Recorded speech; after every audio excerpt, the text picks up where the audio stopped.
नमस्कार दोस्तों, stock market studies में फिर से एक बार आपको बहुत-बहुत स्वागत है। तो आज यहाँ पे मैं डिस्कशन करूँगा एक ऐसे कंपनीज़ के बारे में, देखा जाए तो कंपनी एक एनबीएफसी है, मतलब नॉन बैंकिंग फाइनेंशियल कंपनी है। तो एनबीएफसी के बारे में आज बात करूँगा। तो इस कंपनी ने एक बहुत बड़ा अपडेट दिया, साथ ही साथ कंपनी 52 वीक हाई भी अचीव कर रहा है। तो 52 वीक हाई नहीं कहूँगा, कंपनी लाइफ टाइम हाई भी अचीव कर रहा है। तो इस तरीके से स्ट्रेंथ दिखा रहा है क्योंकि इस टाइम में क अदानी के कारण हर कोई स्टॉक में गिरावट हो रहा है, फिर भी स्टॉक में एक बहुत ज़्यादा पोटेंशियल देखने को मिला है।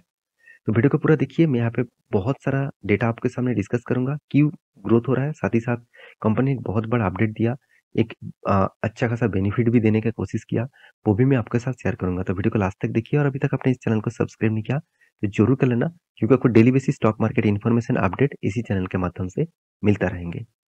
तो कंपनी का नाम क्या है? कंपनी का नाम है आईडीएफसी। तो आईडीएफसी जो है वो एक एनबीएफसी के हिसाब से जाना जाता है, मतलब एक एनबीएफसी है, नॉन बैंकिंग फाइनेंशियल कंपनीज है। तो इस कंपनी के बारे में बात करूँ तो कंपनी जब से स्टार्ट हुआ तब से लेकर मैं लाइफ टाइम के चार्ट पैटर्न दिखा दूँ तो एक ही रेंज के अंदर कंपनी ट्रेड कर रहा है। फिर भी अगर ध्यान से आप 1 साल के बारे में बात करूँ तो कंपनी आपको 40% तक रिटर्न दे चुके हैं। और मैं 5 साल के बारे में बात करूँ, तो आपको करीबन 70% तक रिटर्न दे चुके हैं। क्यों? क्योंकि कोविड के टाइम में इस कंपनी का प्राइस रेंज करीबन 13 से 14 रुपीज़ के आसपास था। वहाँ से लेकर कंपनी जो जर्नी किया, वो धमाका जैसा जर्नी है और जर्नी में करीबन 91,000 तक सॉरी 91 तक गया। तो अभी जो करंट सिनेरियो है, वो देखा जाए तो लाइफ टाइम जो हाई है, उस लाइफ टाइम हाई को अभी मतलब ब्रेकआउट नहीं कर पाया। तो एक ट्रेंड लाइन में आपको यहाँ पे ड्रॉ करके दूँगा। टेक्निकली चार्ट पैटर्न में आपको दिखाऊँगा। कहाँ से आपको ब्रेकआउट लेवल मिला, कहाँ से मैं मतलब खुद एंट्री लिया हुआ हूँ और अभी भी स्टॉक के ऊपर एंट्री कंटिन्यू है। तो इसका अभी टारगेट नहीं हुआ है, तो मैं आपको इसके ऊपर पहले ही टेलीग्राम में अपडेट दे दिया था कि ब्रेकआउट लेवल के ऊपर कहाँ से आपको एंट्री लेना है एज़ अ स्विंग ट्रेडिंग के हिसाब से। तो इस कंपनी के ऊपर लॉन्ग टर्म जर्नी के लिए क्या करना चाहिए, लॉन्ग टर्म के लिए ऊपर क्या निवेश करना चाहिए? तो चलो मैं उसके बारे में बात करूँगा। सबसे पहले इस कंपनी के ऊपर अ, एक चीज़ आप ध्यान से देखेंगे, इस कंपनी के ऊपर आईटीएफसी जो लिमिटेड है, वो देखा जाए तो एक छोटा-सा कंपनी है। छोटा मतलब एक मिड कैप टाइप कंपनी आप बोल सकते हैं।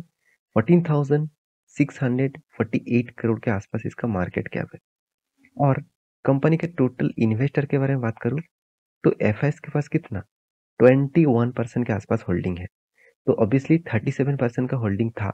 धीरे-धीरे करके प्रोमोटर खुद की कंपनी के स्टेक कम किए हैं। तो डीएस के पास कितना था? 9% था। आज कितना? 17% के आसपास होल्डिंग है। इसका मतलब डीआईएस ने कंटिन्यूअसली खुद का प्राइस इंक्रीज़ किया है। देखिए आज स्टॉक इस तरीके से धीरे-धीरे करके ग्रोथ हो रहा है। इसका मतलब समझ लेना कोई रिटेल पब्लिक इसको पुश नहीं कर रहा है। उसके पीछे इंस्टीट्यूशन का भी हाथ है। जब कोई स्टॉक रॉकेट की तरह भागता है तो सोचना वो मोनोपोलेट करने के लिए रिटेल पब्लिक साथ ही साथ कोई एच-एन-आई कैटेगरीज इन्वेस्टर उसके ऊपर मोनोपोलेट करता है। तो उस तरीके से कंपनी को कभी भी निवेश मत करिएगा क्योंकि वो रॉकेट की तरह जिस तरीके से जाएगा उस तरीके से ही गिरेगा। उसका एग्जांपल आप देख सकते हैं अदानी ग्रुप के। तो जो कंपनी धीरे-धीरे करके परफॉर्मेंस करता है तो सोचना उसके ऊपर वॉल्यूम क्रिएट होता है। उसका मतलब इंस्टीट्यूशन भी उसके ऊपर है, रिटेल पब्लिक भी है, साथ ही साथ एच-एन-आई कैटेगरीज के इन्वेस्टर भी है। तो उसको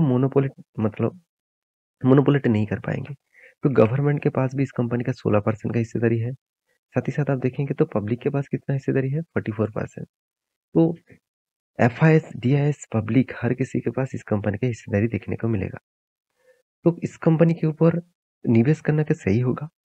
देखिए, मैं 2 पॉइंट्स आपके साथ शेयर करूँगा। पहली बात कंपनी का प्रॉफिट।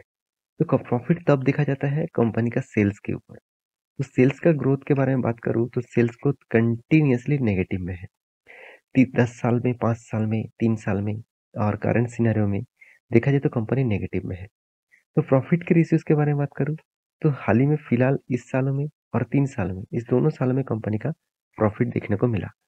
बाकी टाइम देखेंगे तो कंपनी के प्रॉफिट ग्रोथ भी नेगेटिव में था। कंपनी ने रिटर्न आपको अच्छा खासा दिया, 1 साल में 40% के आसपास, 3 साल में करीबन 36% के आसपास रिटर्न दिया, 1 साल में 5 साल में 11% का रिटर्न आपको मिला। तो कंपनी में अभी भी मुझे उतना स्ट्रेंथ फिगर आउट देखने को नहीं मिला। क्यों? पहली बात आप कहेंगे सर कंपनी का तो कोई कर्जा नहीं है। हाँ, आपकी बात सही है। फिर भी कंपनी की एक चीज़ आप देखेंगे तो return of equity, return of capital employed बहुत वीक है।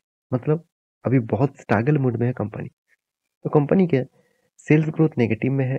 मैं प्रॉफिट ग्रोथ आपको अभी दिखा चुका हूँ। मार्केट कैप टू सेल्स बता रहा है कंपनी बहुत ज़्यादा हाई वैल्यूएशन में है। पैग रेशियो माइनस में है, ये भी एक वीकनेस में है। हमेशा 1% के नीचे होना चाहिए, उस हिसाब से यहाँ पे नहीं हो रहा है।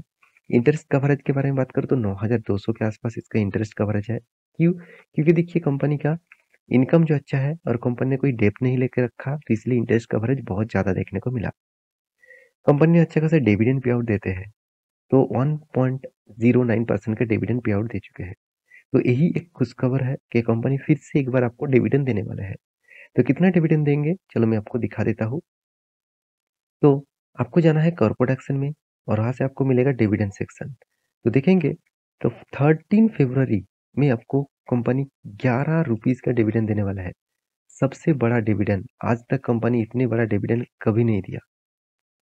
क्योंकि प्रीवियस डेटा आप देखेंगे तो कंपनी का प्रीवियस डेटा के हिसाब से बात करूँ तो कंपनी कंटिन्यूअसली प्रॉफिट यहाँ पे मार्जिन तो दिखा रहा है, कंपनी प्रॉफिट तो दिखा रहा है।